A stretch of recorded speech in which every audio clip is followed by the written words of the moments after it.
So here we are on a rainy day with a new project sitting in the shop. And it's kind of an obscure one. So this is a 1981 Fiat 131, or Brava. This was the last year of the 131 in the United States.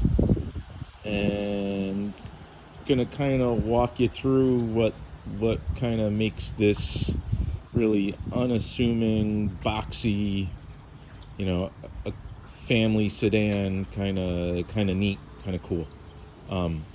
First, these are really hard to find in the United States. Any Fiat from this era, other than a Spider or even an X19, they're just all, one, there wasn't a lot of them. Two, they all rusted to heck, and and three, they just really didn't survive. This is a four-door model. So the two doors are far more desirable because of their kind of, a lot of them are used in the 131 abarth rally car replicas, that sort of thing. But this is a four-door model, and we picked it up anyway, and we have a couple of reasons. One, I'm going to show you what's going on with it. The other is a little bit of a surprise for later. But think of this as kind of like the Italian equivalent of a Datsun 510. And like I said, it has the, it's basically a big box, three-box design. It has these, late 70s, early 80s, heinous bumpers that protrude like crazy. The European models had much tighter fitting bumpers that just generally made them look better. But besides the condition, which is like amazing, right? So like I said, the joke is that these started rusting on the ship when they were new, like on the way over to the United States before they were even sold. They started rusting. The rain is picked up here at the shop. I have put the 131 on jack stands to kind of show you a couple things, but I want to quickly walk you through why the 131 kind of has an enthusiast following. And why it's a neat car. So first and foremost, it is powered by a twin cam engine. This is the 4-cylinder twin cam from Fiat that's in everything from the 124 Spiders to the 124 coupes and sedan. It is, what's cool about this, because it's an 81, it is the 2-liter version of this car. It is fuel injected from the factory. This is a well-known engine design. It's basically been tried and true in motorsport. People know what you need to do to them to make them reliable. They know what you need to do to them to make them generate some power. So it's a cool platform. What's nice about that 2-liter fuel-injected 4-cylinder, it is mated to a 5-speed gearbox.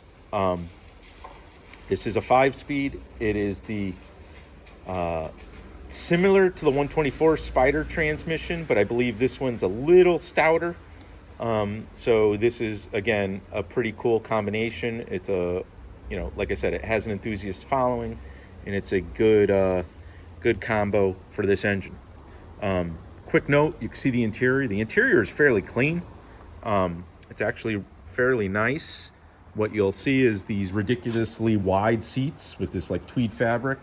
These are not actual rips. It's just the actual stitching. The thread has deteriorated over time and has split. So if I decide to kind of restore it, I may just have those seams restitched, and the interior should be basically only really need a decent cleaning to be kind of back up to snuff. But back to that transmission, it is powering the rear wheels. So this is a rear wheel drive car. It has a solid axle, which I will show you. You can see the panhard rod and all that, and the trailing arms. So it is front engine, rear wheel drive with a manual transmission, right? So what's there not to love?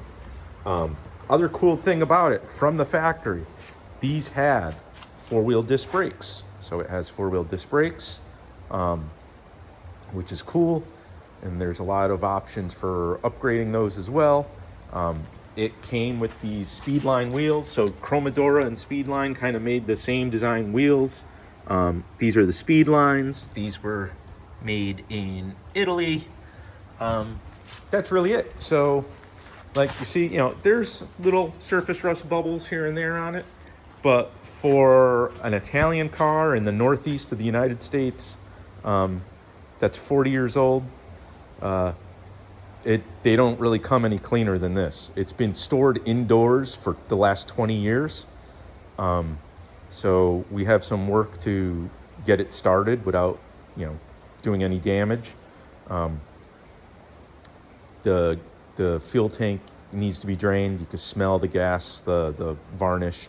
But I'm kind of looking for some direction on this. Any feedback on what I should do with it? Should I just restore it? Should I try to do something a little funky with it? Should I try to prepare it for something specific? For SECA road rally? Should I, just any ideas? I'm still trying to find a direction.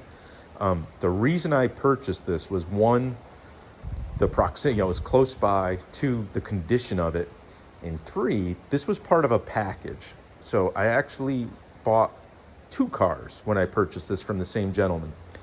And if you're interested in this thing, you definitely want to stay tuned for the reveal of the second project car that came with this as a package. So my recommendation would be to like and subscribe. You'll get updates on this guy, on what we do with this, and you will get a notification when I post on the second vehicle that was purchased as part of this package. So that's it for now. Next video will probably be me, or I'll be posting on trying to get this thing actually started, and I will be sharing, like I said, what else came with this particular car.